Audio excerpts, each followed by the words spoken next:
Guys, what's going on? Welcome in. So Ralph Acciano of Fox Sports released an article, just the trade buzz as of late, but the New York Jets were actually the biggest talking point in the entire thing. Right, there was a lot written about the Jets here. Different NFL executives chiming in. Let's not waste time. Let's dive into this thing. So he starts by talking about NFL sources, and they're beginning to wonder, what are the New York Jets going to do? They have to start selling, right? One NFL executive told me they've got a new GM and a coach who are likely to start blowing up that roster. They're 1-7, and they're better off with a top draft pick than a few more wins. And best of all for them, they've got some attractive players. They could make a killing if they get involved. He goes on to say, according to multiple sources, the Jets have fielded many calls from teams interested in dealing, but other than trading corner Michael Carter to the Eagles on Wednesday, New York has either rebuffed the advances or set asking prices way too high so far. Among the players drawing interest from around the league include edge rusher Jermaine Johnson, running back Breece Hall, and linebacker Quincy Williams. Now, of course, we've also had some other reports involving some of those players here, right? Jermaine Johnson, we all remember that whole thing, right? Jermaine puts out the whole Wolf on Wall Street tweet, and then it's looking like he's not going to be moved. It's looking like he's going to be here for at least the foreseeable future. And then with Breece Hall, that's an interesting one because it feels right now that you can make a great argument for both sides. Why to keep him? Why to trade him? Rich Cimini of ESPN recently talked about why there could be some people within the Jets organization thinking, you know what, maybe it's not a great idea to trade Breece Hall at the deadline because Braylon Allen's injured right now, as well as the whole message it would send to the locker room, right? If Garrett Wilson is currently hurt, if AVT is currently hurt, Braylon Allen is currently hurt, where is the life of this offense going to come from? So essentially, some could look at that as like you're just packing it in. You're waving the white flag on the rest of the season. However, I don't think Darren Muji should make short-term decisions, right? I think, he signed, I'm going to guess, a 5 to a 6 year contract, a typical GM deal. I don't see him, making moves in the short term just to help this 1-7 football team to try to win more games. But we'll see what happens. I mean, this is my honest take about the Breece Hall situation, right? I don't really think it's that hard. There's so many articles being written, Breece Hall this, Breece Hall that. I really just think it comes down to this one question. Do the Jets want him? If the Jets want him, then extend him. That's it. If they don't want him, trade him. Worst possible situation, the worst outcome is getting to the end of the season. Breece Hall is not extended. He wants to leave, and it's Bryce Huff 2.0. Oh, well, Bryce Huff didn't do well in Philadelphia. That's not the point. The point is, at the time, Bryce Huff was the Jets' best pass rusher. He was the most productive Jets pass rusher. They showed no urgency to bring him back. I don't know if the expectation was that he was going to sign like a team-friendly deal or what exactly, because obviously if they wanted to sign him to an extension, that would have been done by that point. And they clearly didn't, want to give Hassan Reddick an extension.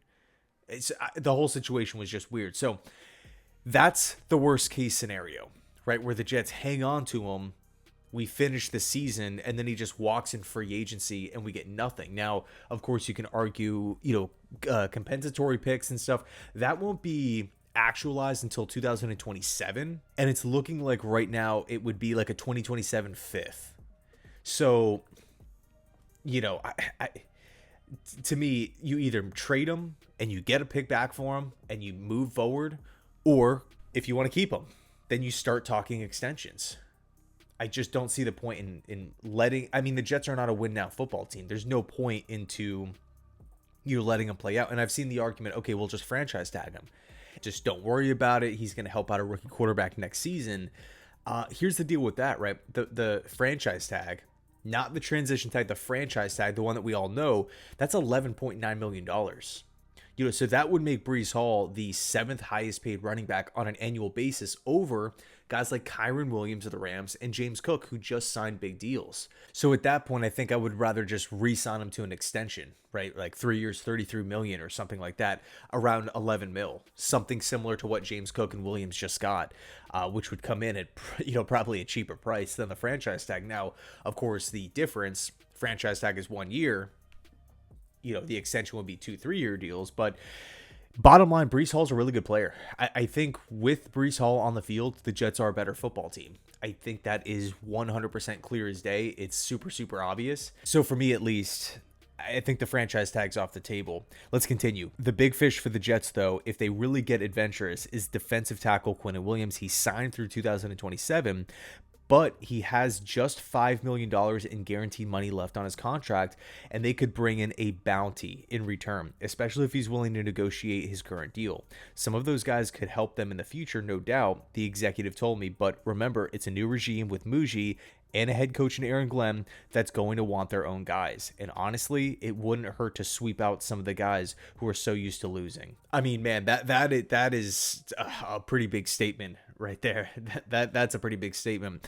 And then, of course, Vacchiano finishes by saying that's why everyone is circling, but no one seems sure what the Jets are going to do. So it should be really, really interesting to see what happens with this Jets team on trade deadline day, Tuesday at 4 o'clock. Should be interesting. I mean, who knows? Maybe the Jets stand pat. Maybe we move on from a couple players, as the article points out, as that NFL exec pointed out to Vacchiano. They clear out some of the players that are just used to losing, and we get a ton of draft picks back in return.